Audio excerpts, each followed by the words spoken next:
আচ্ছা, আমরা লাস্ট ক্লাসে কোন পর্যন্ত পড়ছিলাম বলেন তো? এমসিবির আগ পর্যন্ত পড়ছিলাম, মানে হচ্ছে ল্যাব ক্লাসটার আগের ক্লাসে। আজকে আমরা এমসিবি শুরু করব। এমসিবির ফুল মিনিং কি বলেন তো?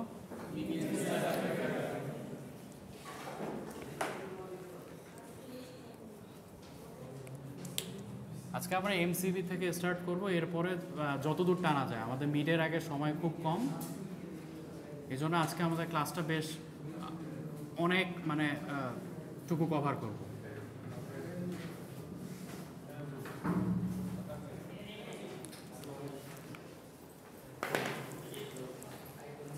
আচ্ছা, একটা মিনিয়েচার সার্কিট ব্রেকার কয় ধরনের প্রোটেকশন দেয় বলেন তো?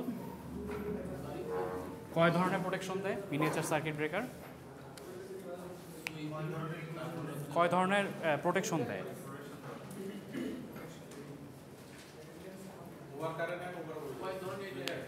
হ্যাঁ, এটা ঠিক আছে, অথবা আরেকভাবে বলতে পারেন শর্ট সার্কিট প্রোটেকশন আর ওভারলোড প্রোটেকশন, তাই না? আচ্ছা, তাহলে এটা একটু লিখে রাখেন যে এটা ফান্ডামেন্টাল জিনিস। শর্ট সার্কিট প্রোটেকশন দেয় আর হচ্ছে ওভারলোড প্রোটেকশন দেয়। আর মিনিয়েচারের আপনার কারেন্ট রেটিংটা কি আপনার ফিক্সড করা থাকে নাকি ভ্যারি করা যায়, যে এটা এত কারেন্ট পর্যন্তই প্রোটেকশন দিতে পারবে, নাকি আমরা এটাকে আবার বাড়াইতে পারবো বলেন তো? ফিক্সড করা, ফিক্সড, ভ্যারি না, ফিক্সড করা থাকে। এমসিবির জন্য সেটা ফিক্সড করা থাকে, আর এমসিসিবি যেটা সেটা ভ্যারি করা যায়। Very good. আচ্ছা, এখন আসেন আমি ফার্স্টে এমসিবির একটা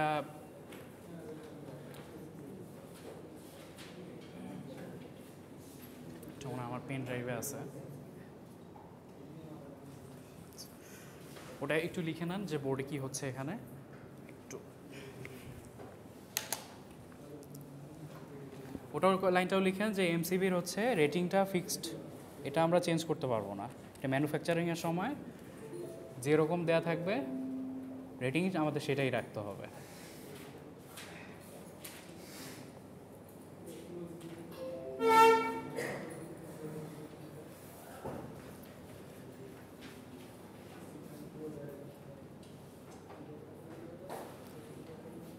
আচ্ছা, এখানে দেখেন যে আপনারা এটা হচ্ছে আমার স্লাইডে থাকবে না, এটা আপনারা একটু ছবি তুলে নেবেন।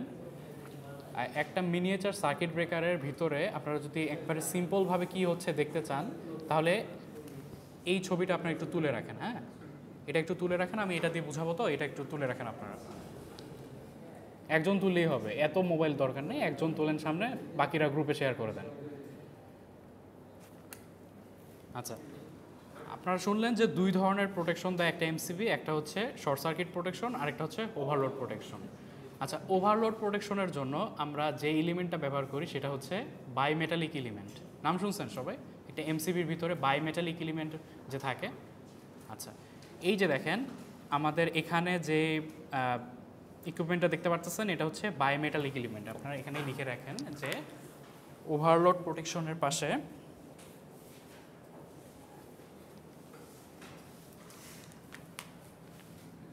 এটা আমরা কিসের মাধ্যমে দেই? বাইমেটালিক এলিমেন্টের মাধ্যমে দেই। আর শর্ট সার্কিট প্রোটেকশনটা আমরা কেমনে দেই? ইলেকট্রোম্যাগনেটিক প্রোটেকশন দেই।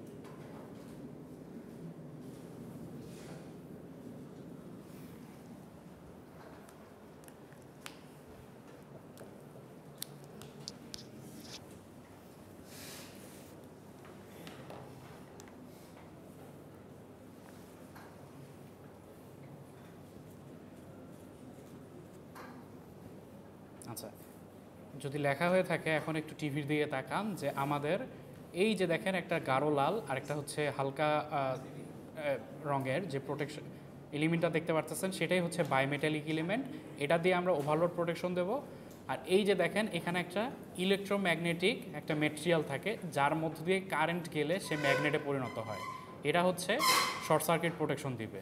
তাহলে এই যে ম্যাগনেটিক কয়েল যেটা, এটা হচ্ছে আপনাদের শর্ট সার্কিট প্রোটেকশন দিবে, আর বায়োমেটালিক এলিমেন্টটা ওভারলোড প্রোটেকশন দিবে। অ্যারেঞ্জমেন্টটা কীভাবে থাকে দেখেন, যে লাইন থেকে আমাদের ম্যাগনেটিক কয়েলটা হয়ে বায়োমেটালিক এলিমেন্ট ঘিরে, তারপর হচ্ছে আমাদের এই যে মুভিং একটা মিনিয়েচার সার্কিট ব্রেকারে আপনারা জানেন দুই ধরনের কন্ট্যাক্ট থাকে, একটা হচ্ছে মুভিং কন্ট্যাক্ট, একটা ফিক্সড কন্ট্যাক্ট। এই যে দেখেন এটা হচ্ছে সেই মুভিং কন্ট্যাক্ট, এটার সাথে পিছনে স্প্রিং দিয়ে কানেক্টেড থাকে। আর এই যে দেখেন আর্ক এক্সটিংগুইশিং চেম্বারটা হচ্ছে এখানে, এটা নিয়ে আমি পরে আরও বিস্তারিত বলবো, আপাতত নামটা শুনে রাখেন যে আর্ক এক্সটিংগুইশিং চেম্বার। এটা হচ্ছে যখন মিনিয়েচার সার্কিট ব্রেকারের এই যে এটা হচ্ছে ফিক্সড কন্ট্যাক্ট, আর মুভিং কন্ট্যাক্টটা নর্মাল অবস্থায় হচ্ছে কি থাকে বলেন তো, ক্লোজ থাকে। যখন কোনো ফল্ট হয় না তখন কোনো আর্ক ক্রিয়েট হয় না। আর্ক কী জিনিস আমি লাস্ট ক্লাসে বলছিলাম না, আর্ক হচ্ছে স্পার্ক, সহজ ভাষায় স্পার্ক। যখন হচ্ছে এই যে মুভিং কন্ট্যাক্ট এবং ফিক্সড কন্ট্যাক্টের মধ্যে দূরত্বটা অনেক কম থাকে কিন্তু এর মধ্যে ভোল্টেজ অনেক বেশি জেনারেট হয়, তখন এর মাঝখানের বাতাসটাকে সে আয়োনাইজড করে ফেলে বা আয়নিত করে ফেলে, এই ব্যাপারটাকেই বলা হয় আর্ক। আচ্ছা, এই যে এটা হচ্ছে ইলেকট্রোম্যাগনেটিক প্রোটেকশন, ম্যাগনেটিক কয়েল দিয়ে যেটা দিই এর মধ্যে দিয়ে কারেন্ট গেলে সে ম্যাগনেটে পরিণত হয়, এই জন্য এটা ইলেকট্রোম্যাগনেটিক প্রোটেকশন দিই। আর এটা হচ্ছে ওভারলোড প্রোটেকশনের জন্য। আচ্ছা, এরপরে দেখেন যে মুভিং কন্ট্যাক্ট হয়ে না, ওভারলোডের সাথে আলাদা কানেকশন না, সব এখানে কি কানেকশন বলেন তো, সিরিজ না প্যারালাল, সব সিরিজ কানেকশন এখানে। মানে একটা এমসিবির মধ্যে দুই ধরনের প্রোটেকশনই থাকে, মানে এই সিস্টেমটা থাকে, একটা হচ্ছে ওভারলোড প্রোটেকশনও থাকে, একটা শর্ট সার্কিট প্রোটেকশনও থাকে। এখন ধরেন যে এই আগে পরে করার হচ্ছে যখন হচ্ছে কারেন্টের পরিমাণটা বেশি হবে, যখন শর্ট সার্কিট আপনার ফল্ট হবে, তখন এই যে ইলেকট্রোম্যাগনেটিক ম্যাটেরিয়ালটা সে ম্যাগনেটে পরিণত হবে। কিন্তু এত কম সময়ের মধ্যে এই বায়োমেটালিক এলিমেন্টটা বেঁকে যায়, কিন্তু যখন হচ্ছে আপনার কারেন্ট যায় এখান দিয়ে আস্তে আস্তে, এরপরে সে বেঁকে যায়, আস্তে আস্তে বেঁকে যায়। এটা কিন্তু বাঁকাতে একটু টাইম লাগে, যেটা ওভারলোড প্রোটেকশনের সময় হয়। আর শর্ট সার্কিট প্রোটেকশনের সময় কারেন্ট গেল, একটা ফিক্সড কারেন্টের চেয়ে বেশি কারেন্ট গেল, ডিরেক্ট সে এই যে এলিমেন্টটা ম্যাগনেটে পরিণত হয়ে যায়। তখন সে কী করবে, এই যে সাপোর্টটা আছে দেখতে পারতেছেন না, এটা হচ্ছে আবার একটা ফেরোম্যাগনেটিক ম্যাটেরিয়াল, মানে লোহার টাইপের একটা বস্তু থাকে, তাকে এই ম্যাগনেটিক কয়েলটা আবার আকর্ষণ করে। যখন এটা এর সাথে আকর্ষণ করবে তখন হচ্ছে এই ফিক্সড কন্ট্যাক্ট এবং মুভিং কন্ট্যাক্টে লেগে থাকতো, খুলে যায়। এটা নিচে মনে হয় আরও চিত্র আছে, আমি দেখাই। হ্যাঁ, এই যে দেখেন, এইটা হচ্ছে একেবারে যখন কোনো ফল্ট থাকে না, তখন হচ্ছে সিস্টেমটা এরকম থাকে যে লাইন থেকে ইলেকট্রোম্যাগনেট, হ্যাঁ, শর্ট সার্কিট হলে তখন যে কারেন্টটার জন্য শর্ট সার্কিটটা হয় সেই কারেন্টটা এই ম্যাগনেটিক কয়েলটাকে মধ্যে দিয়ে কারেন্ট ফ্লো করানোর জন্য ম্যাগনেটে পরিণত করবে। কিন্তু তার চেয়ে কম কারেন্ট গেলে সে আবার ম্যাগনেটে পরিণত হবে না, বুঝতে পারছেন? সাপোর্টটাকে আকর্ষণ করে। এই যে দেখেন, এটা হচ্ছে একেবারে যখন কোনো ফল্ট থাকে না তখন দেখতে হলেও এরকম থাকে। এই দেখেন মুভিং কন্ট্যাক্টটা এবং ফিক্সড কন্ট্যাক্টটা একটা একটার সাথে লেগে আছে এবং তার সাথেই সাপোর্টটা লেগে আছে। যখন হচ্ছে আমাদের ওভারলোড একটা ফল্ট হবে, তখন দেখেন যে ওভারলোড ফল্টের জন্য কারেন্ট বেশি ফ্লো করবে নাকি ম্যাগনেটিক আপনার শর্ট সার্কিট ফল্টের জন্য কারেন্ট বেশি ফ্লো করবে? শর্ট সার্কিটের জন্য বেশি কারেন্ট ফ্লো করবে। শর্ট সার্কিটের জন্য বেশি কারেন্ট ফ্লো করবে। তখন দেখেন যে এই যে আমাদের ওভারলোড যে ফল্টটা হয়েছে তার জন্য সাপোর্টটাকে সে সরাই দিছে, কিন্তু দেখেন ম্যাগনেটিক কয়েলের মধ্য দিয়ে সেই পরিমাণ কারেন্ট যায় নাই। শর্ট সার্কিট হলে যত কারেন্ট যেত সেটাকে সে ম্যাগনেটে পরিণত করে নাই। এই জন্য দেখেন সাপোর্টটাকে সে এটা কি ফাঁক আছে না দুইটার মাঝে, তাহলে কি সে ম্যাগনেটে পরিণত হয়েছে আমরা বলতে পারবো? হয় নাই কিন্তু। তখন হচ্ছে সে ওভারলোড ফল্ট হয়েছে। ওভারলোড ফল্ট, বায়োমেটালিক এলিমেন্টটা কী জিনিস দেখেন, বায়োমেটালিক এলিমেন্টে দুই ধরনের ম্যাটেরিয়াল থাকে। একটা হচ্ছে আপনার স্থির থাকতে চেষ্টা করবে, সে হচ্ছে মানে তার গলনাঙ্ক বেশি বা প্রসারিত হওয়ার ক্ষমতা বেশি, আরেকটা হচ্ছে প্রসারিত হওয়ার ক্ষমতা কম। এখন একটা হচ্ছে সোজা থাকতে চাইবে, আরেকটা তাকে নিয়ে বাঁকা করতে চাইবে। দুইটার ফলে কী হবে বলেন, ম্যাটেরিয়ালটা বেঁকে যাবে। বুঝতে পারছেন বায়োমেটালিক এলিমেন্টটা কীভাবে কাজ করে? তখন দেখেন যে আমাদের আগে সিস্টেমটা এরকম ছিল, ধরেন এখানে আমাদের একটা ওভারলোড ফল্ট হয়েছে, সেই ওভারলোড ফল্টের জন্য যে কারেন্টটা ফ্লো করে সেটা আবার এই যে ইলেকট্রোম্যাগনেটিক ম্যাটেরিয়ালকে ম্যাগনেটে পরিণত করতেছে না, তার ফলে এটা ম্যাগনেটে পরিণত হবে না, সেজন্য এই সাপোর্টটাকে সে আকর্ষণ করতেছে না। কিন্তু ওই কারেন্টটার জন্য এই বায়োমেটালিক এলিমেন্টটা আবার বেঁকে যাবে। বায়োমেটালিক এলিমেন্টটা বেঁকে গিয়ে এই সাপোর্টটাকে সে পুশ করবে বা ঠেলা দিবে। ঠেলা দিলে কি হবে, এই মুভিং কন্ট্যাক্ট এবং ফিক্সড কন্ট্যাক্টটা একটা থেকে দূরে সরে যাবে না? দেখেন নিচের চিত্রটায় তাই হয়েছে। সে বেঁকে গিয়ে সাপোর্টটাকে সরাই দিছে, সাপোর্টটার সাথে মুভিং কন্ট্যাক্ট এবং ফিক্সড কন্ট্যাক্ট লেগেছিল, একটা থেকে খুলে গেছে, বুঝে গেছে? আর মুভিং কন্ট্যাক্টের সাথে একটা স্প্রিং আছে, দেখতে পাচ্ছেন এখানে। যখন হচ্ছে ওভারলোড ফল্টটা চলে যাবে তখন কি এই যে এই ম্যাটেরিয়ালটা আবার সোজা হয়ে যাবে, কিন্তু কারণ হচ্ছে ওভারলোড ফল্টের জন্য যে কারেন্টটা গিয়ে একে বাঁকা করতো সেই কারেন্ট আর যাচ্ছে না তার মাঝে, তখন সে আবার সোজা হয়ে যাবে। তখন যদি সোজা হয়ে যায় সাপোর্টটা আবার সরে আসবে না? তখন কি হবে বলেন? সাপোর্টটা আবার বায়োমেটালিক এলিমেন্টটা সোজা হয়ে গেল না? সোজা হয়ে গেল, তখন হচ্ছে সাপোর্টটা আবার আগের অবস্থায় চলে আসবে এবং মুভিং কন্ট্যাক্ট এবং ফিক্সড কন্ট্যাক্টটা কানেক্টেড হয়ে থাকবে। বুঝে গেছে? আচ্ছা, শর্ট সার্কিটের চেহারাটা কীরকম হয় এখানে দেখাই নাই। শর্ট সার্কিট হলে কী হয় সেটা আমি বলে দিই। এই ম্যাগনেটিক কয়েলটার মধ্যে দিয়ে কারেন্ট যাবে, সাপোর্টটা এবং ম্যাগনেটিক কয়েলটা একটা একটাকে টাচ করে থাকবে এবং সাপোর্টটা সরে আসার কারণে মুভিং কন্ট্যাক্ট এবং ফিক্সড কন্ট্যাক্টটা একে অপরের থেকে দূরে সরে যাবে। তখন কি বায়োমেটালিক এলিমেন্ট বাঁকবে? বায়োমেটালিক এলিমেন্টটা তখন বাঁকবে না, কারণ হচ্ছে যে কারেন্টটা গিয়ে একে ম্যাগনেটে পরিণত করতো সেটা আর একে বাঁকানোর প্রয়োজন বোধ করে নাই সে। বুঝতে পারছেন? আচ্ছা, আর্ক এক্সটিংগুইশিং চেম্বারটা নিয়ে আমি সামনে আরও কথা বলবো, আপাতত মাথায় রাখেন আর্ক এক্সটিংগুইশিং চেম্বারটা কী জিনিস। আচ্ছা, এবার আসেন আমরা হচ্ছে আমাদের পড়ায় যাই। আচ্ছা, এমসিবিটা দেখেন কী জিনিস। This protective device are extensively used in low voltage domestic commercial industrial application. During normal operation it act like a switch, but during overload fault condition it চিপ অফ অটোমেটিক্যালি। যেটা আপনারা প্রথম ক্লাসেই বলছি আমি, যে এমসিবি, তারপর সার্কিট ব্রেকার, এমসিসিবি, এগুলো হচ্ছে সুইচ হিসেবে ব্যবহার করা যায়, আবার হচ্ছে প্রোটেক্টিভ ডিভাইস হিসেবে ব্যবহার করা যায়। প্রোটেক্টিভ ডিভাইস হিসেবে যখন আমরা ব্যবহার করব তখন সে অটোমেটিক দিবে। দেখেন যে বায়োমেটালিক যে এলিমেন্টটা আমরা কথা বললাম সেটা হচ্ছে এই জিনিসটা, বায়োমেটালিক এলিমেন্টটা। ম্যাগনেটিক কয়েলটা যেটা দেখছেন সেটা হচ্ছে এটা, আর আর্ক এক্সটিংগুইশিং চেম্বারটা হচ্ছে এটা, আর্ক শুটটা। আচ্ছা, এখানে কিছু বৈশিষ্ট্য আছে এমসিবি, সেটা দেখে নেন। যে 100 এম্পিয়ারের নিচের কারেন্টগুলোকে সে হচ্ছে ইন্টারাপ্ট করতে পারে। তারপর হচ্ছে যে they are the type of low voltage circuit breaker, মানে রেসিডেন্সিয়াল ফিউজ বক্সে, কমার্শিয়াল বিল্ডিংয়ে এগুলা আপনারা তো দেখছেন, তাই না? এটা ব্যবহার করা হয়। তারপরে হচ্ছে যে miniature circuit breaker design to be install in a shared fuse box, মানে একটা থেকে অনেকগুলো সার্কিটকে বা অনেকগুলো লোডকে আমরা প্রোটেকশন দেওয়ার জন্য একটা শেয়ার্ড সুইচ বক্সে এমসিবিটাকে ইনস্টল করা হয়। আচ্ছা, the current ratings of A miniature circuit breaker normally have fixed values, যেটা মাত্র বললাম যে এমসিবির কারেন্ট রেটিংটা ফিক্সড থাকে, এটাকে আমরা কোনো চেঞ্জ করতে পারবো না। আচ্ছা, এখন ওই যে দুই ধরনের প্রোটেকশন যে আমি বললাম, একটা হচ্ছে ওভারলোড প্রোটেকশন আর একটা হচ্ছে শর্ট সার্কিট প্রোটেকশন। ওভারলোড প্রোটেকশনের আরেকটা নাম হচ্ছে থার্মাল প্রোটেকশন, আর শর্ট সার্কিট প্রোটেকশনের আরেকটা নাম হচ্ছে ম্যাগনেটিক প্রোটেকশন। দুইটার মধ্যে কিছু পার্থক্য আছে। দেখেন যে এটা একটু বলে দিই আমি। Sense circuit current through the protection of heat. Bimetallic এলিমেন্টটা ওর মধ্য দিয়ে যে কারেন্টটা যায় তার মাধ্যমে সে প্রসারিত হওয়ার জন্য কি এটা তাপ লাগে না, টেম্পারেচার বৃদ্ধি হওয়ার মাধ্যমে এটা কাজ করে। আর it is non also as instantaneous trip circuit break. Instantaneous মানে হচ্ছে তাৎক্ষণিকভাবে যেটা ব্রেক করে দেয়, তাৎক্ষণিক অনেক কম সময়ের মধ্যে সে ট্রিপ করবে। আচ্ছা, generally uses some type of heating element, যেটা বায়োমেটালিক এলিমেন্ট সেটা হচ্ছে হিটিং এলিমেন্ট, সেটা বলছে এরা। Senses circuit current by connecting a coil in series with the load. আচ্ছা, the heater is located close to the bimetallic strip, এটা দেখলেন আপনারা। When a current flows through the circuit a magnetic field established around the coil. The bimetallic strip mechanically connected to a movable contact. When the magnetic field becomes intense enough, the metal arm mechanically opens the contact. এগুলো তো আমি চিত্র দেখেই সব বলে দিলাম। এটা যদি থার্মাল প্রোটেকশন এবং ম্যাগনেটিক প্রোটেকশনের মধ্যে পার্থক্য বলি, আপনারা এই জিনিসটা দিবেন। বুঝতে পারছেন? আচ্ছা, এখানে এটা বেশি খুব একটা জরুরি না ডেফিনিশন এটা। আর যে আপনার ছবিটা আপনারা দেখলেন একটু আগে, সেটা হচ্ছে দেখতে এরকম হয়, এটা একটু পড়ে নেবেন, এটা অতটাই মানে দেখানোর মতো কিছু না। আচ্ছা, আসেন এখন এখানে এই গ্রাফটার থেকে একটু দেখতে হবে। লাস্ট ক্লাসে আমরা যে ল্যাবটা করাইছি বা দেখাইছি আপনাদেরকে, সেটা হচ্ছে টিসিসি ছিল না, টাইম কারেন্ট ক্যারেক্টারিস্টিক্স। কারেন্ট যত বেশি হয় টাইমটা তত কমে আসে না ট্রিপ করার জন্য। তাহলে এই গ্রাফটা দেখেও আপনারা সেটা বলতে পারবেন। আচ্ছা, আমাকে বলেন তো, এই যে এখানে দিয়ে দিছে অবশ্য, তারপর বলেন যে এই প্রোটেকশনটা কি প্রোটেকশন বলেন তো?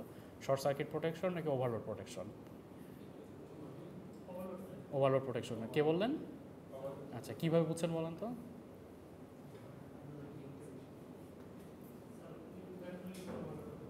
হ্যাঁ হ্যাঁ বুঝলাম, কিন্তু মানে ব্যাখ্যা কি, যে এই গ্রাফটা দেখেই আমরা বুঝতে পারতেছি এটা একটা ওভারলোড প্রোটেকশন।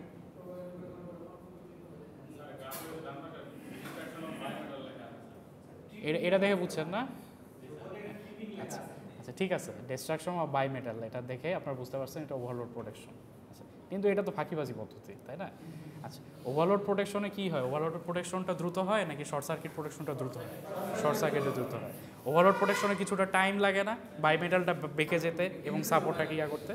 এখানে দেখেন এই কার্ভ দেখে আপনারা ওয়াই এক্সিসে কি সময় নাম আর এক্স এক্সিস হচ্ছে কারেন্টটা। দেখেন এই যে এই পর্যায়ে সময় যখন এখানে ছিল তখন কিন্তু ট্রিপ হয় নাই, বাই মেটালটা বাঁকে নেই। কিন্তু এই যে যখন আপনারা এই জায়গায় আসছেন তখন বাই মেটালটা পুরোটা বেঁকে গেছে। এই যে এখানকার টি থেকে এখানকার টি এর মধ্যে কিছুটা সময়ের পার্থক্য আছে না? কিছুটা কিন্তু সময়ের পার্থক্য আছে, এটা থেকে আপনারা বুঝতে পারতেছেন। এটা হচ্ছে বায়োমেটালিক প্রোটেকশন বা ওভারলোড প্রোটেকশন এটা।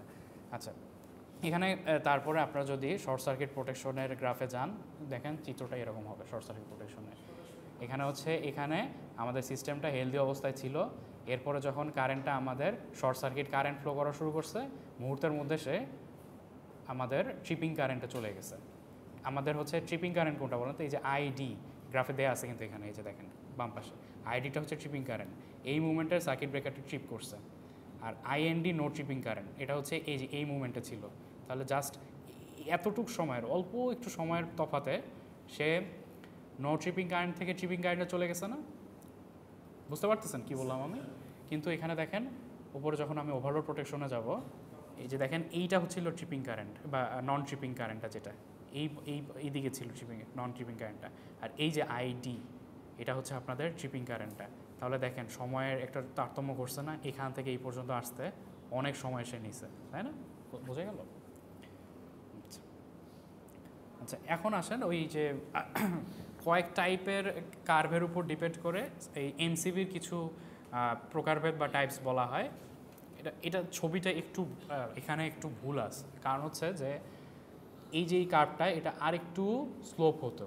দেখেন যে B type, C type, D type, এটা মনে হতেছে না যে সরল রেখায় আছে একটা? এটা আরও কার্ভ হইতো, এইভাবে নেমে যাবে। বি এর থেকে ধরেন বি এখানে আছে, সিটা আরেকটু নেমে এখানে আসবে, ডিটা আরেকটু নেমে এখানে আসবে। বুঝতে পারছেন? এটা যখন এই যে দেখেন যে বি কার্ভ কি, বি কার্ভ বলতেছে এরা যে আমাদের ধরেন যে বি কার্ভ হচ্ছে 3 and 5 in protection. 3 and 5 in protection মানে হচ্ছে আইএনের চেয়ে, আইএন হচ্ছে রেটেড কারেন্ট, রেটেড কারেন্টের চেয়ে সে 3 থেকে 5 গুণ পর্যন্ত বেশি কারেন্ট গেলে সে সার্কিট ব্রেকারটাকে ট্রিপ করবে। সেটা হচ্ছে এই যে এই টাইপ মানে বি কার্ভ টাইপ সার্কিট ব্রেকারের প্রোটেকশন, এমসিবির প্রোটেকশন আর কি। সি কার্ভটা দেখেন, সি 3 থেকে 5 গুণ কারেন্ট গেলে সে এই যে ধরেন এটা ছিল এই নন ট্রিপিং কারেন্ট, ধরেন এটা এখানে ছিল, তারপর ট্রিপিং কারেন্টটা সে এখানে চলে আসছে। এখন বি এবং সি সমানই মনে হচ্ছে না? সময়টার কি কোনো পার্থক্য দেখতেছি আমরা? একটা সরল রেখা দেখতে পারতেছেন না এখানে? তাহলে আপনারা বলতে পারেন না যে এখান থেকে এই পর্যন্ত আসতেও যে সময় লাগছে এখান থেকে এই পর্যন্ত আসতেও সে সেম সময় লাগছে? কিন্তু এটা হবে না, এটা সিটা আরেকটু নিচে নেমে আসবে, ডিটা তার থেকে আরেকটু নিচে নেমে আসবে। সি কার্ভ যেটা সেটা দেখেন যে আইএন ধরেন 10 অ্যাম্পিয়ার, আইএনের থেকে 5 থেকে 10 গুণ যদি বেশি কারেন্ট যায় তখন হচ্ছে সি কার্ভটা এমসিবিটা কাজ করবে। এটা হচ্ছে high short circuit current industrial and domestic ডিস্ট্রিবিউশনের জন্য সি কার্ভটা আমরা ইয়া করে থাকি। আর ডি আর কে কার্ভ দেখেন যে 10 থেকে 14 গুণ কারেন্ট যখন বেশি যাবে রেটেড কারেন্টের থেকে তখন সে কাজ করবে। এটা কোথায় কোথায় হয়? High inrush current like low voltage to low voltage transformer. Inrush current ব্যাপারটা কি আপনারা জানেন? ইনরাশ কারেন্ট এই টার্মটা কি কোথাও শুনছেন কখনো? ম্যাগনেটাইজিং ইনরাশ কারেন্ট বা শুধু ইনরাশ কারেন্ট।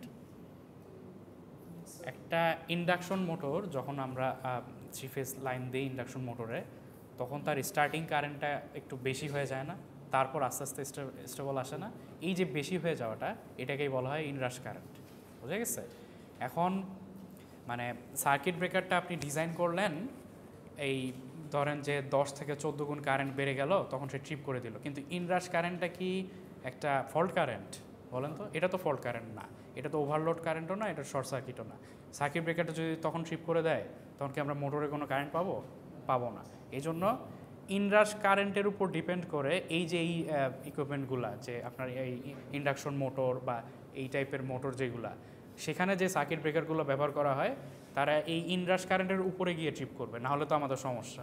স্টার্টই নেবে না, সে স্টার্ট দিলাম ইনরাশ কারেন্টের জন্য এমসিবিটা ট্রিপ করে গেল, তখন তো আবার প্রবলেম, তাই না? এই জন্য দেখেন যে ইনরাশ কারেন্টের প্রোটেকশনের জন্য এই যে 10 থেকে 14 গুণ বেশি কারেন্টের একটা ব্রেকার এমসিবি আমরা ইউজ করে থাকি। এটা ট্রানজিয়েন্ট হচ্ছে ফল্টের জন্য হয়, শর্ট সার্কিট ফল্ট বা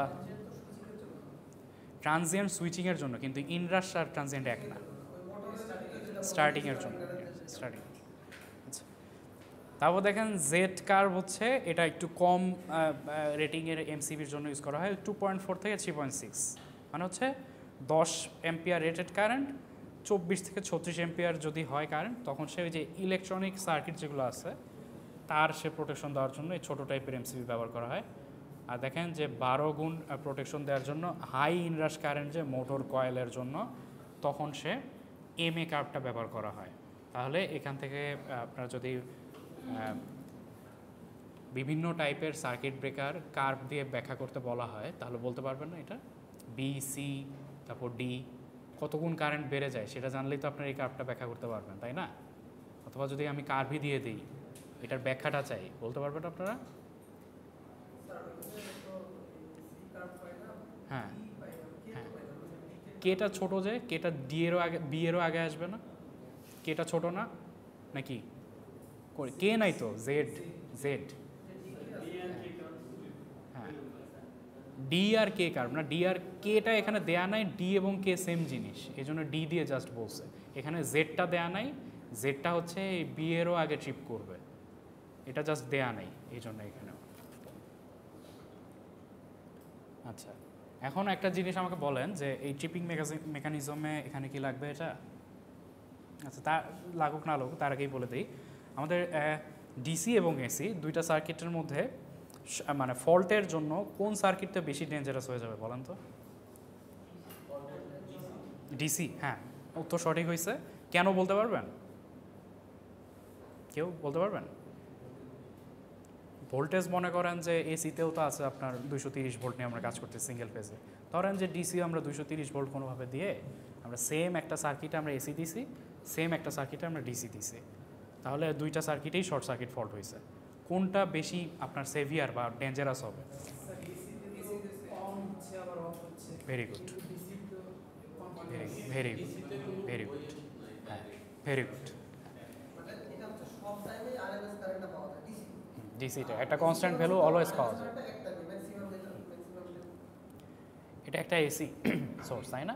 এসি সোর্সের এই পয়েন্টে এসেছে জিরোকে ক্রস করে না, এই পয়েন্টে যদি আমরা সার্কিট ব্রেকারটাকে আমরা অন করে দিই বা শর্ট সার্কিট ফল্টটাকে ইন্টারাপ্ট করি, তখন কি আমাদের সার্কিট ব্রেকারটার উপর প্রেশার কম পড়বে না, মেকানিক্যাল স্ট্রেসটা কম পড়বে না? কিন্তু আমাদের যেটা ডিসি কারেন্ট সেটা এরকম না, সেটা আমাদের সার্কিট ব্রেকারটা যদি অন করে দিই তাহলে তো ঝামেলা, তাই না? এটা ধরেন যে 50 এম্পিয়ারের জন্য একটা শর্ট সার্কিট কারেন্ট ফ্লো হচ্ছে, সার্কিট ব্রেকারটা তো 50 এম্পিয়ার নাও নিতে পারে, নষ্ট হয়ে যেতে পারে, কিন্তু এই যে এই ক্ষেত্রে যদি আমরা ট্রিপ করে দিই সার্কিট ব্রেকারটাকে তাহলে হবে। তাহলে আপনারা তো পাওয়ার ইলেকট্রনিক্স এখনও পড়েন নাই, তাই না? তারপর না পড়লেও আপনারা বাক বুস্ট কনভার্টারটা তো জানেন, তাই না? এবার আছে, এইবার চলতেছে। আচ্ছা, তাহলে এখনই পাবেন, কিছু দূর গেলেই পাবেন পাওয়ার ইলেকট্রনিক্সে, এখন আপনারা বাক বুস্ট কনভার্টার পাবেন। বাক বুস্ট কনভার্টার হচ্ছে আমরা যেমন ট্রান্সফরমার দিয়ে আমরা হাই ভোল্টেজ থেকে লো ভোল্টেজে আসি, লো ভোল্টেজ থেকে হাই ভোল্টেজে যাই, ডিসি ভোল্টেজকে আমরা যদি আপ ডাউন করতে চাই তখন সেক্ষেত্রে আমরা বাক বুস্ট কনভার্টার ইউজ করি, বাক দিয়ে আমরা লো করি, বুস্ট দিয়ে আমরা বেশি করি। এই যে ট্রিপ করার জন্য বাকে নিয়ে এসে বাক বুস্ট থাকে একসাথে, আপনারা ওই সময় বুঝতে পারবেন যে বাক দিয়ে কমায় নে, তখন হচ্ছে সার্কিট ব্রেকারটাকে ট্রিপ করতে পারবেন তখন। আচ্ছা, এই এই ট্রিপ রিলের এখানে যাওয়ার আগে আমি এই কথাটা বলে নিলাম, কারণ এখানে হয়তো এই জিনিসটা থাকতে পারে। দেখেন যে in low voltage system no separate relay is required to open the contact of the MCB under fault or abnormal condition. এটার দুইটার মধ্যে পার্থক্য হচ্ছে একটা লো ভোল্টেজ সিস্টেম, একটা high voltage system. Low voltage সিস্টেমে আপনার এমসিবি অপারেট করার জন্য কোনো সেপারেট রিলের প্রয়োজন নাই, কিন্তু হাই ভোল্টেজ সিস্টেমের যদি আপনার শর্ট সার্কিট কারেন্টকে ইন্টারাপ্ট করতে চান তখন হচ্ছে রিলের প্রয়োজন, ওভার কারেন্ট রিলের প্রয়োজন হয়। এটা হচ্ছে এখানে বলা আছে, আপনারা একটু যদি দেখে নেন তাহলে বুঝতে পারবেন। দেখেন যে in high voltage system a relay initiates the closure of the trip circuit for opening the contact of a circuit breaker under fault or abnormal operating condition. এই যে রিলেকে যদি আমরা কাজ করাইতে, হাই ভোল্টেজ সিস্টেমে যদি আমরা ব্রেকারকে কাজ করাতে চাই তখন তার সাথে একটা রিলে কানেক্টেড থাকতে হবে, কিন্তু এই যে যেটা আপনার হচ্ছে লো ভোল্টেজ সিস্টেম সেখানে হচ্ছে জাস্ট হচ্ছে বায়োমেটালিক এলিমেন্ট দিয়ে আর হচ্ছে ইলেকট্রোম্যাগনেটিক এলিমেন্ট দিয়েই আপনারা শর্ট সার্কিট এবং ওভারলোডকে ইন্টারাপ্ট করতে পারেন। এবার আসেন হচ্ছে রেসিডিয়াল কারেন্ট প্রোটেক্টিভ ডিভাইস। আজকে আমরা একটু দ্রুত যাইতেছি কারণ হচ্ছে আমাদের আর এরপরে 2 উইক আছে, তাই না? এরপরে আজকে কত 24 আর 1 আছে, 31, 24 আর 31 আছে, আর লাস্ট উইক 1 না 7 থেকে এক্সাম মনে হয় আপনাদের। এই জন্য আমি দ্রুত যাব, আজকে এই স্লাইডটা শেষ করে নেক্সট স্লাইড স্টার্ট করবো। ঈদের আগে একটা মানে আমি জানি না, বাট আমি শুনতেছি যে একটা এক্সাম হইলেও হইতে পারে। এখনও এটা তো এক্সাম কন্ট্রোলারের ডিসিশন, 7 তারিখ দেওয়া, এখন ওইটাই হবে। আচ্ছা আপনাকে কোথায় দেখছি আমি বলেন তো? 12 ব্যাচে। ও আচ্ছা আচ্ছা, তাই তো বলি আপনার তো এই ব্যাচে ছিলেন।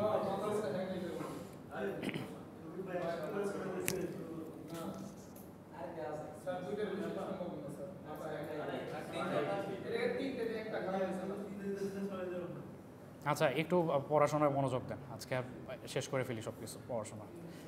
আচ্ছা আরসিডি, এই ডিভাইসটার আপনার নাম শুনছেন? RCD residual current protective device.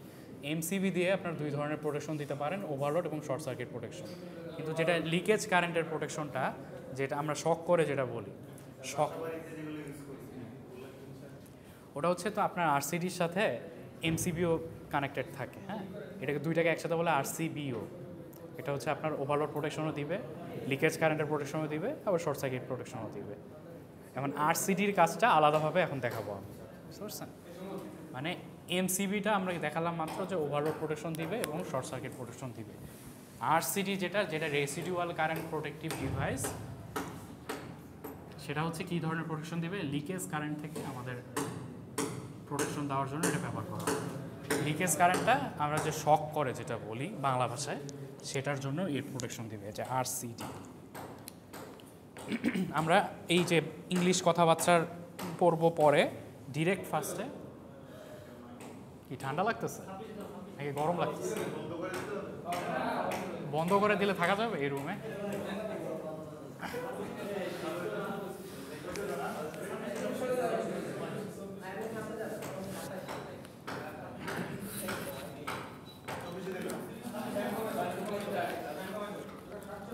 আচ্ছা আপনারা ওই যে অ্যাটেন্ডেন্সটা দিয়ে দিবেন। আজকে ডেট দেওয়া আছে, দেখেন 17/5 লেখা আছে নিচে, নিচে দিয়ে দেখবেন অ্যাটেন্ডেন্সটা ওই বরাবর দিয়ে দিবেন, টিক দিবেন জাস্ট।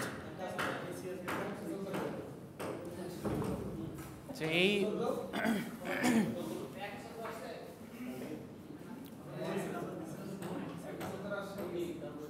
আচ্ছা আসেন আমরা পড়াশোনা স্টার্ট করি। আমরা এই ইংলিশ কথাবার্তা পরে পড়বো, আগে বুঝে নেই সার্কিটটা কীভাবে কাজ করে। এটা হচ্ছে একটা আরসিডির বেসিক হচ্ছে সার্কিট ডায়াগ্রাম। এখানে দেখেন আমরা আগে জিনিসগুলো বুঝি এটা কি আছে। একটা দেখেন রিং একটা ব্যাপার আছে, রিংয়ের ব্যাপারের উপরে একটা কুণ্ডলী টাইপ আছে, সেইটা লোড থেকে ঘুরে এসে নিচে আরেকটা কুণ্ডলী টাইপ আছে, আর হচ্ছে থার্ড আরেকটা কুণ্ডলী আছে। এই যে এই রিংয়ের মতো ব্যাপারটা, এটা হলো এক ধরনের ট্রান্সফরমার। এটাকে বলা হয় টরয়েডাল ট্রান্সফরমার। নাম কি বলেন তো? কি বললাম? Toroidal transformer. এই টার্মটা একটু খাতায় লিখে রাখতে পারেন, টরয়েডাল ট্রান্সফরমার। আরসিডিতে টরয়েডাল ট্রান্সফরমার ইউজ করা হয়।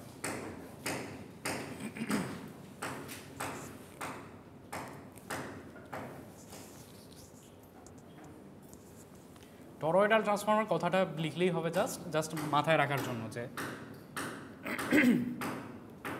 এটা কেমন কথা, এখন এই কাজ করলে কেমনে হবে। এই যে লেখা আছে দেখেন লাল কালারে, টরয়েডাল ট্রান্সফরমার।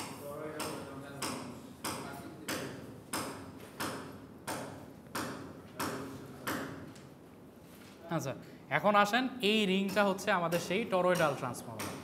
টরয়েডাল ট্রান্সফরমারে দেখেন আমাদের প্রাইমারি সাইড থাকে, সেকেন্ডারি সাইড থাকে না? প্রাইমারি সাইড হচ্ছে এই যে এই প্রাইমারি কয়েল এবং সেকেন্ডারি কয়েল মিলিয়ে হচ্ছে আমাদের প্রাইমারি সাইড, আর সেকেন্ডারি সাইডটা হচ্ছে এই আরেকটা কয়েল যেটা হচ্ছে রিলেতে চলে গেছে। এটা কিন্তু মনে করবেন না যে প্রাইমারি সাইড বলতে এই কয়েলটা, সেকেন্ডারি সাইড বলতে এই কয়েলটা। কেমন কথা বলেন তো, এই যে কাজ এখন করলে পড়াশোনা হবে কীভাবে? আচ্ছা, এটা হচ্ছে প্রাইমারি কয়েলটা, এটা সেকেন্ডারি কয়েলটা, আর প্রাইমারি সাইডটা হচ্ছে এটা, বা আপনারা যে high voltage side low voltage side যে বলেন, পুরা হাই ভোল্টেজ সাইডটাই মনে করেন এটা, বুঝতে পারছেন? আর দুইটা মিলিয়ে হাই ভোল্টেজ সাইড। আর সেকেন্ডারিটা হচ্ছে, সেকেন্ডারি সাইড হচ্ছে এটা। কয়েল কিন্তু তিনটা, বিভ্রান্ত হবেন না। এই প্রাইমারি কয়েল এবং সেকেন্ডারি কয়েল মিলিয়ে হচ্ছে আমাদের প্রাইমারি সাইড, আর এটা হচ্ছে আমাদের সেকেন্ডারি সাইড। এখন আসেন আমাদের কানেকশনটা বুঝি। লাইন থেকে সে একটা, হ্যাঁ প্রাইমারি সাইডটা, আর এই যে দেখেন এই থার্ড একটা কয়েল আছে না, এটা হচ্ছে সেকেন্ডারি সাইড। হ্যাঁ, লাইনটা দেখেন এখানে কি হচ্ছে, লাইনটা লাইভ লাইন থেকে একটা এসে একটা, এই যে দেখেন এখানে একটা সার্কিট ব্রেকার আছে, সার্কিট ব্রেকার হয়ে এই যে টরয়েডাল ট্রান্সফরমার হয়ে লোডে গিয়ে টরয়েডাল ট্রান্সফরমারের হাই ভোল্টেজ মানে প্রাইমারি সাইডের সেকেন্ডারি কয়েল হয়ে সে হচ্ছে নিউট্রালে চলে গেছে, এবং আরেকটা যেটা আমরা সেকেন্ডারি সাইড বলছি সেখান থেকে গিয়ে রিলেতে চলে গেছে, এবং রিলেটা হচ্ছে আমাদের এই সার্কিট ব্রেকার দুইটাকে কন্ট্রোল করতেছে।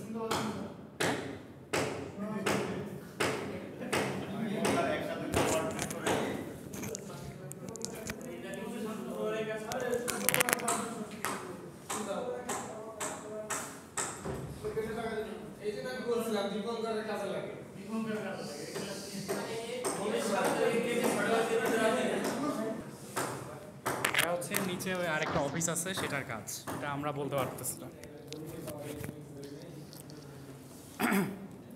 কানেকশন ডায়াগ্রামটা আরেকবার দেখেন। লাইভ লাইন হয়ে একটা সার্কিট ব্রেকারের প্রান্ত হয়ে টরয়েডাল ট্রান্সফরমারের প্রাইমারি সাইডের প্রাইমারি কয়েলটা হয়ে লোডে গিয়ে টরয়েডাল ট্রান্সফরমারের প্রাইমারি সাইডের সেকেন্ডারি কয়েল হয়ে আরেকটা সার্কিট ব্রেকার হয়ে সেই নিউট্রালে বা চলে গেছে, এবং টরয়েডাল ট্রান্সফরমারের যে সেকেন্ডারি সাইডটা সেটার থেকে একটা কয়েল এসে রিলেতে চলে গেছে, এবং এই রিলেটা আমাদের ওই যে দুইটা সার্কিট ব্রেকার তাকে আমাদের সিগন্যাল দিচ্ছে বা তার সাথে কানেক্টেড। টেস্ট বাটনটা আপনারা আপাতত ভুলে যান, মানে এই পয়েন্ট থেকে এই পয়েন্টের মাঝে দেখেন একটা রেজিস্ট্যান্স দিয়ে একটা টেস্ট বাটন দেওয়া হয়েছে, এটা পরে আপনারা বুঝবেন। আগে যে নর্মাল যে সার্কিটটুকু সেটা নিয়ে আমি বলি। এই যে টেস্ট বাটন, এই যে একটা নিউট্রাল থেকে টেস্ট বাটন হয়ে লাইভ সাইডের এই যে এই প্রাইমারি কয়েলের পরে, বোঝা গেছে? হ্যাঁ, এই জাস্ট এতটুকু। সেকেন্ডারি কয়েল দিয়ে যে লাইনটা গেছে ওইটাতে হচ্ছে আপনার ওই যে প্রাইমারি কয়েলের মানে লোডের যে কানেক্টর আছে ওখান থেকে কানেকশন। টেস্ট করার জন্য শর্ট সার্কিট করে টেস্ট করতে আসলে এটা ভালো কাজ করে কিনা। হ্যাঁ ঠিক আছে, এটা বুঝতে পারছি। এটা দেখার আগে আমি আরেকটা ছবি দেখাই, আপনারা চাইলে এটা একটু ছবি তুলে নিতে পারেন। আমাদের আরসিডিটা যেটা, সেটা আরেকটা সিম্পলিফাইড ব্যাপার হলো এটা, একটা মানুষও আছে, একটা মানুষও এখানে লাইভ লাইনে হাত দিচ্ছে, এটা আপনার বুঝতে একটু সুবিধা হবে।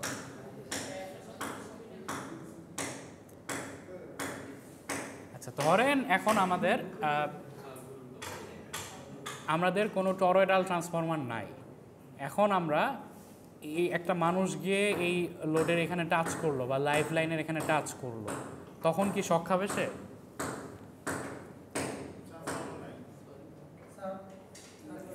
ধরেন যে আমাদের এখানে টরয়েডাল ট্রান্সফরমারটা নাই, জাস্ট হচ্ছে একটা ফিউজ আছে, এমসিবি আছে, এর মধ্য দিয়ে তারপরে সে লোডটাকে টাচ করলো, এখন কি সে শক খাবে? কেমনে খাবে বলেন তো? তাকে প্রবাহিত হবে। কিন্তু হচ্ছে আপনারা হচ্ছে যে ইয়াটা এখানে যে একটা ফিউজ আর এমসিবি আছে, সে ব্রেক করে দিবে না?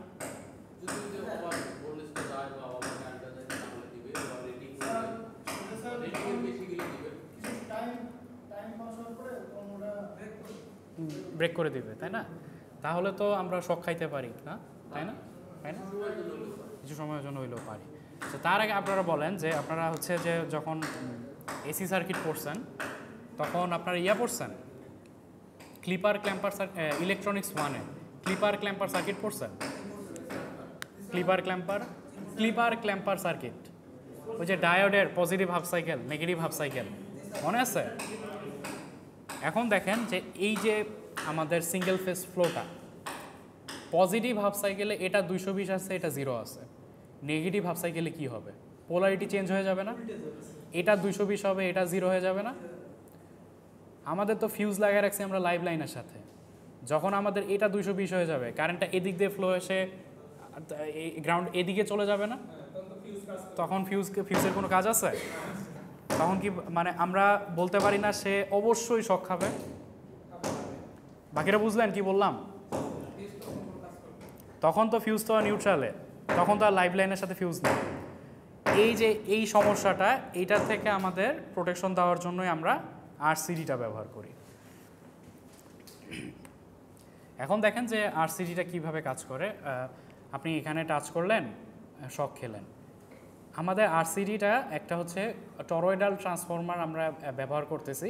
সেটার কাজ কি দেখেন, যখন লাইভ লাইন থেকে এখানে কারেন্ট আসবে তখন এর চারপাশে একটা ইলেকট্রোম্যাগনেটিক ফ্লাক্স ক্রিয়েট হবে না? তারপরে লোডের ফ্লো করে যখন এই সেকেন্ডারি কয়েল দিয়ে যাবে তখন আরেকটা ইলেকট্রোম্যাগনেটিক ফ্লাক্স ক্রিয়েট হবে না? যদি মনে করেন যে কোনো ফল্ট না হয় তাহলে এটা একটা সিরিজ সার্কিট না? সিরিজ সার্কিট, এই কয়েলের মধ্য দিয়ে যে কারেন্টটা যাবে সেকেন্ডারি কয়েলের মধ্য দিয়ে সেম কারেন্ট যাবে, আমরা বলতে পারি না? তখন দুই পাশের ম্যাগনেটিক ফ্লাক্সটা কি সেম ক্রিয়েট হবে? প্রাইমারি কয়েল এবং সেকেন্ডারি কয়েলের মধ্যে ম্যাগনেটিক ফ্লাক্সটা কি সেম ক্রিয়েট হবে না? কিন্তু তার পোলারিটি কি সেম না ডিফারেন্ট? ডিফারেন্ট। কারণ হচ্ছে একটা হচ্ছে কারেন্ট এদিক থেকে বাম থেকে ডানে ফ্লো হচ্ছিল, কিন্তু নিচে গিয়ে কারেন্ট হচ্ছে এখন ডান থেকে বামে ফ্লো হচ্ছে। সমান পরিমাণ ম্যাগনেটিক ফ্লাক্স, কিন্তু পোলারিটি হলো একটা আরেকটার অপোজিট। রেজাল্ট কি হবে? 0 হবে। এখানে তাইলে কোনো ম্যাগনেটিক ফ্লাক্স ক্রিয়েট হবে না। এই যে উপরে যে ম্যাগনেটিক ফ্লাক্সটা ক্রিয়েট হচ্ছিল, নিচেরটা তাকে দমন করে দিচ্ছে বা প্রশমিত করে দিচ্ছে, তাহলে 0 ম্যাগনেটিক ফ্লাক্স বের হচ্ছে।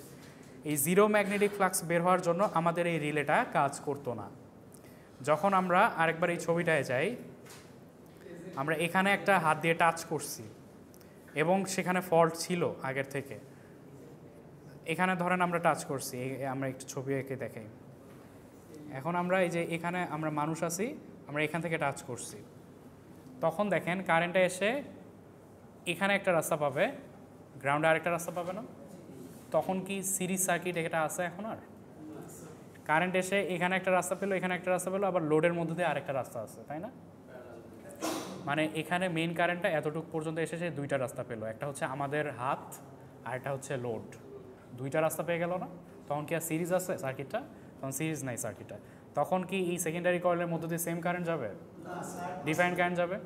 তাহলে প্রাইমারি কয়েলের জন্য যে ম্যাগনেটিক ফ্লাক্স ক্রিয়েট হতো, সেকেন্ডারি কয়েলের জন্য কি সেম ম্যাগনেটিক ফ্লাক্স ক্রিয়েট হচ্ছে? তখন একটা ম্যাগনেটিক ফ্লাক্সের একটা তারতম্য তৈরি হইতেছে না? মানে আগে বিয়োগ করলেও 0 হচ্ছে, এখন মনে করেন যে বিয়োগ করলে একটা ভ্যালু পাইতেছি আমরা। সেই ম্যাগনেটিক ফ্লাক্সটা এই কয়েলটাকে কাট করবে। থার্ড যে কয়েলটা বা সেকেন্ডারি সাইড যে কয়েলটা, একে কাট করবে। একে কাট করলে এখন রিলেটাকে সে এনার্জাইজ করবে, রিলেটাকে সে পাওয়ার আপ করে দিবে। রিলের সাথে আবার কি কানেক্টেড? ব্রেকারটা কানেক্টেড না? সে ব্রেকার দুইটাকে বলবে তুমি এখন অন হয়ে যাও বা ট্রিপ করো। তখন আমরা যদি হাত দিই, রিলেটা যদি ট্রিপ করে দেয়, লাইন থেকেই আসুক সাপ্লাই, নিউট্রাল থেকেই পজিটিভ হাফ সাইকেলের পর আসুক সাপ্লাই, সে দুই দিকেই ব্রেক করে দিচ্ছে না? তখন কি আর আমরা শক খাবো? তখন আমরা শক খাবো না। বোঝা গেল আরসিডি কীভাবে কাজ করে? তৈরি হবে হবে তখন তৈরি হবে, কিন্তু ডিফারেন্ট মানের দুইটা তৈরি হবে।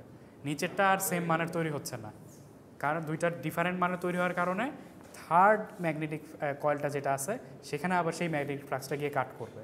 এতক্ষণ 0 ছিল। প্রাইমারি কয়েল এবং সেকেন্ডারি কয়েলের ম্যাগনেটিক ফ্লাক্সটা একটা আরেকটাকে মানে 0 করে দিত, এই জন্য থার্ড কয়েলে কোনো ম্যাগনেটিক ফ্লাক্স যেত না। কিন্তু এখন ম্যাগনেটিক ফ্লাক্স যাচ্ছে, যাওয়ার কারণে সে রিলেটাকে এনার্জাইজ করে দিচ্ছে, পাওয়ার আপ করে দিচ্ছে। এখন আমাকে টেস্ট বাটনটার কাজ বলেন, টেস্ট বাটনটা কীভাবে কাজ করে? টেস্ট বাটনটা এতক্ষণ আমাদের খোলা ছিল না?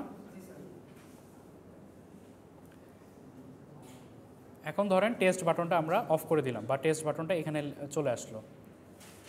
এখন আসেন, আমাদের লাইভ লাইন থেকে কারেন্ট এসে এই পয়েন্টে আসার পর দুইটা রাস্তা পাচ্ছে না? একটা টেস্ট বাটন দিয়ে নিউট্রালে যাওয়ার, আর একটা হচ্ছে লোড দিয়ে যাওয়ার। তাহলে আমরা একটা আর্টিফিশিয়ালভাবে একটা ফল্ট ক্রিয়েট করে দিলাম না এখানে? যে ফল্টের জন্য আমাদের প্রাইমারি কয়েল এবং সেকেন্ডারি কয়েলের মধ্যে দুইটা ডিফারেন্ট ম্যাগনেটিক ফ্লাক্স ক্রিয়েট হবে। তখন আমরা এই যে টেস্ট বাটনটাকে পুশ করে নিচে নামানোর মাধ্যমে আমরা টেস্ট করি আরসিডিটা ঠিক আছে কিনা, যেটা আপনি বললেন যে আরসিডিটা কাজ করতেছে কিনা। যদি টেস্ট বাটনটা আমরা চাপ দিয়ে দিই, তখন যদি রিলেটা এই ব্রেকার দুইটাকে ট্রিপ করে ফেলে, তখন আমরা বুঝতে পারবো আরসিডি কাজ করতেছে। বোঝা গেল ব্যাপারটা?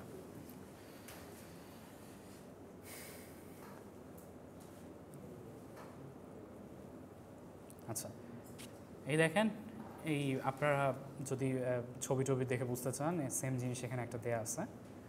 এই লেখাগুলাই সব এখানে বলা আছে। আর একটু পড়ি, দেখেন যে when the load is connected to supply through the RCD line and neutral current conductors connected through primary windings of a toroidal transformer, in the arrangement the secondary winding is used as sensing coil. এটা বুঝতে পারছেন আপনারা? Primary winding হচ্ছে এই দুইটা মিলায়, primary coil এবং secondary coil মিলায়, আর সেকেন্ডারি উইন্ডিংটার নাম কি? Sensing coil. এটা ওখানে বলা আছে। আচ্ছা, তারপরে দেখেন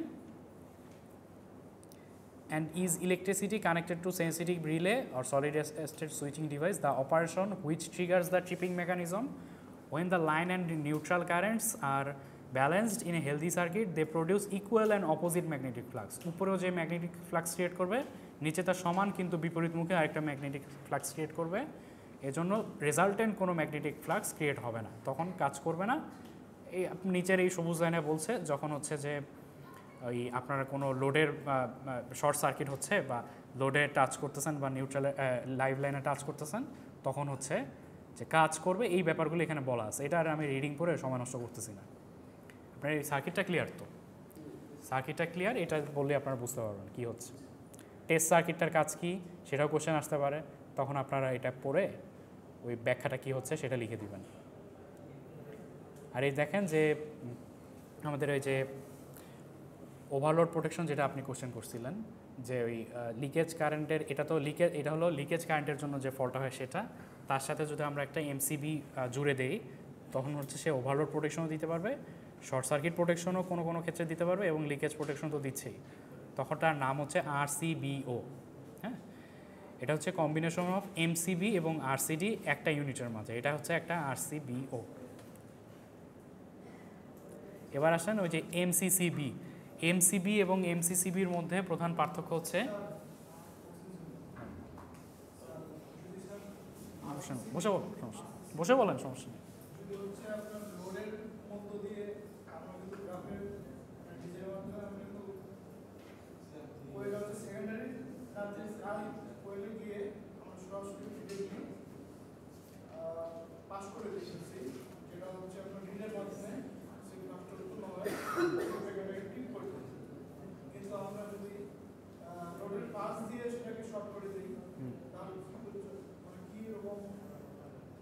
মানে আপনি বলতে চাইতেছেন যে লোডে আমি কোনো লাইন পাঠাবো না, লোডে না লাইন পাঠাই ডিরেক্ট হচ্ছে এই সেকেন্ডারি কয়েলে পাঠাবো, এরকম?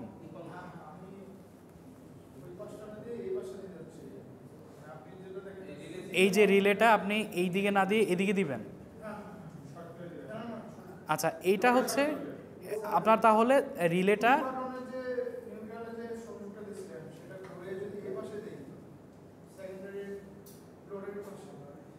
এ পাশে দিবেন। হ্যাঁ,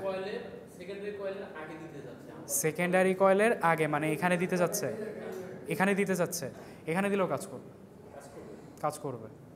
কারণ হচ্ছে আপনার এই প্রাইমারি কয়েল দিয়ে তো সেম যে কারেন্ট যাচ্ছিল, কারেন্ট তো সেম যাচ্ছে, কিন্তু এখানে দেখেন, এখানে যদি আপনি টেস্ট বাটন দেন, তখন সে দুইটা পথ পাচ্ছে না।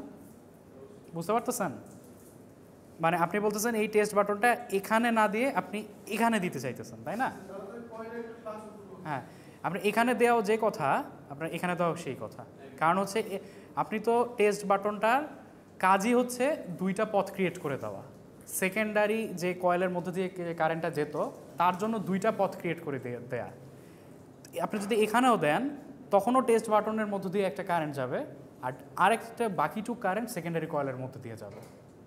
বুঝতে পারছেন কি বললাম? আচ্ছা,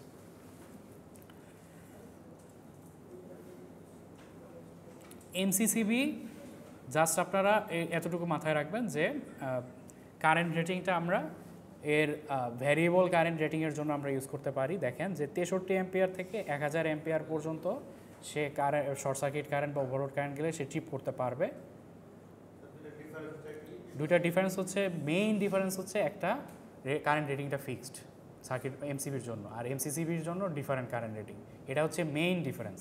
এর চেয়ে অনেক ডিফারেন্স আছে। এমসিবি হচ্ছে সিঙ্গেল পোল হতে পারে, 3 পোল হতে পারে, আর এমসিসিবি হচ্ছে 4টা পোলও নিয়েও কাজ করতে পারে। এগুলো একটু আপনার 3টাও থাকে, 4টাও থাকে। এক্সট্রা একটা পোল আপনি এডিশনালি ইউজ করতে পারেন, কিন্তু 3টা দিয়ে যে করা যাবে না সেমন না। আচ্ছা দেখেন এখানে যে আমরা অবশ্যই পার্থক্য আছে, কিছু তো পার্থক্য আছে। যেমন হচ্ছে আপনারা বায়োমেটালিক এলিমেন্টটা আপনারা 2টা জোড়া দিচ্ছেন, এখন জোড়াটা যদি আপনি লুজভাবে দেন, বায়োমেটালিক এলিমেন্টটা কি বাঁকা হয়ে যেত না? যদি 2টা বায়োমেটালিক এলিমেন্টের মধ্যে কানেকশনটা আপনি লুজ করে দেন, তখন তার বাঁকতে কি বেশি সময় লাগবে নাকি কম সময় লাগবে বলেন তো? বেশি সময় লাগবে না? সেইভাবে আপনি কারেন্ট রেটিংটা চেঞ্জ করতে পারেন না? বলেন তো, যে কারেন্টটা গিয়ে 2টা একটার সাথে ফিক্সডভাবে কানেক্টেড ছিল, এটাকে বাঁকায় দিত। ডিফারেন্ট কারেন্ট একটা যদি একটা সাইডটা লুজ কানেক্টেড থাকে, তার বাঁকতে অনেকটা বেশি টাইম লাগবে না? এভাবেও কিন্তু আপনি চেঞ্জ করতে পারেন কারেন্ট রেটিংটা। আচ্ছা, আপনার ম্যানুফ্যাকচারিংয়ের সময় করতে হয়। আচ্ছা, আপনারা হচ্ছে যে ছবিটা আমি একটু আগে দেখাইছিলাম, এই সার্কিট এমসিবির ভিতরের যে একটা সিঙ্গেল লাইন সার্কিট, সেরকম যদি আপনারা এমসিসিবির মধ্যে দেখতে চান, সেটা হচ্ছে দেখতে এরকম হয়। সেখানেও বায়োমেটালিক এলিমেন্ট আছে, সেখানেও হচ্ছে আপনার এই যে ম্যাগনেটিক কয়েল আছে। সো 2টা কীভাবে কাজ করে দেখেন, এটা হচ্ছে সেই ওভারলোড প্রোটেকশন দিচ্ছে। এই যে বায়োমেটালিক এলিমেন্টটা বেঁকে গিয়ে, এই যে দেখেন এটা হচ্ছে হেলদি কন্ডিশন।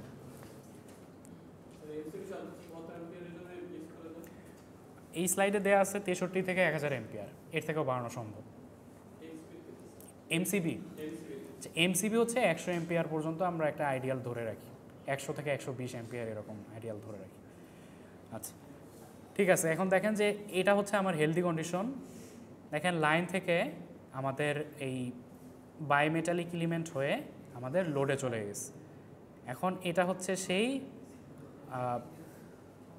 ফিক্সড কন্ট্যাক্ট, আর এটা হচ্ছে এই যে মুভেবল কন্ট্যাক্ট, যেটা এই ফিক্সড কন্ট্যাক্টটা স্থির থাকবে।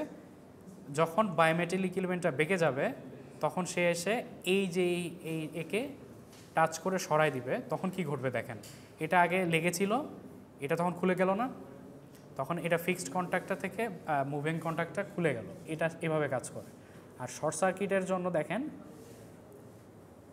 এখানে একটা ম্যাগনেটিক এলিমেন্ট থাকে, যেটা হচ্ছে হেলদি কন্ডিশনে এরকম অবস্থায় থাকে। যখন রেটেড কারেন্টের চেয়ে বেশি কারেন্ট যায়, এই ম্যাগনেটিক এলিমেন্টটা ইলেকট্রোম্যাগনেটে পরিণত হয়। তখন সে এটা আবার হচ্ছে ওই সেই ফেরোম্যাগনেটিক এলিমেন্ট, একে সে টাচ করবে, যেটা সেকেন্ড চিত্রটায় দেখানো হয়েছে। একে টাচ করার মাধ্যমে, থ্যাংক ইউ, এ টাচ করার মাধ্যমে সে দেখেন এই যে এটা আগে লেগেছিল ফিক্সড কন্ট্যাক্ট এবং মুভিং কন্ট্যাক্ট খুলে দিচ্ছে। বোঝা গেছে ব্যাপারটা? এমসিবি এবং এমসিসিবির মোটামুটি অপারেশন সেম। আপনারা হচ্ছে একটু এই লেখাগুলো পড়ে নিতে হবে, এটা নতুন করে দেখানোর তেমন কিছু নাই। দেখেন থার্মাল প্রোটেকশন এবং ম্যাগনেটিক প্রোটেকশন থিওরি বেশি, ম্যাথ একেবারে শেষের দিকে। ওই আপনার হচ্ছে মোটর জেনারেটর প্রোটেকশন, ট্রান্সফর্মার প্রোটেকশনের দিকে কিছুটা ম্যাথ আছে। না, ম্যাথ প্রথম মিডে পাবেন না। কোথায় দেবো ম্যাথ? এইগুলো থেকে কী ম্যাথ দেবো আমি? ডায়াগ্রাম দেবো, ডায়াগ্রাম আপনার বেশি করে বলবো। স্লাইড, এক স্লাইড দিয়ে পুরো সেমিস্টার? এরকম 9টা স্লাইড আছে, আমরা মাত্র এক স্লাইডে। মিড টার্ম হচ্ছে 3টা স্লাইড রাখার ট্রাই করবো। এই জন্য দেখেন আজকে আমি এই স্লাইডটা শেষ করে দিচ্ছি।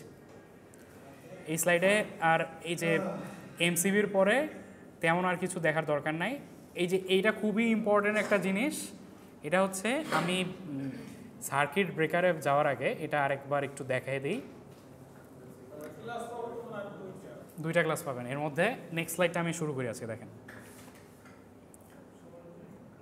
3 মিনিট সময় আছে না? নেক্সট স্লাইডটা খুব আরামদায়ক একটা স্লাইড। হ্যাঁ, নেক্সট স্লাইডটা আসলে আরামদায়ক, সার্কিট ব্রেকার খুব আরামদায়ক জিনিস। এখানে হচ্ছে এয়ার ব্রেক সার্কিট ব্রেকার এর তারপর হচ্ছে কীভাবে কাজ করে, এর ওয়ার্কিং প্রিন্সিপাল, তারপর ওয়েল সার্কিট ব্রেকার এর সুবিধা অসুবিধা, তারপর হচ্ছে মিনিমাম ওয়েল সার্কিট ব্রেকার এর সুবিধা অসুবিধা, তারপর হচ্ছে এয়ার ব্লাস্ট সার্কিট ব্রেকার এর সুবিধা অসুবিধা, তারপর হচ্ছে ভ্যাকিউম আছে, আর SF6 সার্কিট ব্রেকার এর সুবিধা অসুবিধা। হ্যাঁ, 3টা স্লাইড থেকে 4টা বছর। এর মধ্যে নেক্সট ফ্রাইডেতে আমি এই স্লাইড শেষ করব। এই স্লাইড থেকে তেমন কিছুই আমার দেখানোর নাই। আপনাদের জন্য কি বেশি প্রেশার হয়ে যাবে? না, এই আর হচ্ছে 3 নাম্বার স্লাইডটা একটু বোঝার আছে, পড়ার অনেক কিছু আছে। 3 নাম্বার স্লাইডটা হয়তো পুরোটা দেবো না, 3 নম্বর স্লাইডটা আমরা একটু মুখস্থ না তো, মুখস্থ কই, সব তো বোঝার জিনিস। সার্কিট ডায়াগ্রাম আঁকবেন আপনারা। ফার্স্ট স্লাইডে দেখেন যে চিত্রটা দেখলেন, থার্ড স্লাইডেও।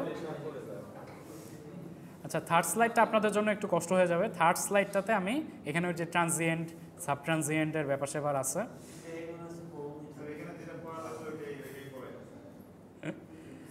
আচ্ছা, থার্ড স্লাইডটা সব দেবো না, ফার্স্ট সেকেন্ড পুরোটা থাকবে। থার্ডটা হচ্ছে যতদূর পড়ানো যায় লাস্ট ফ্রাইডেতে।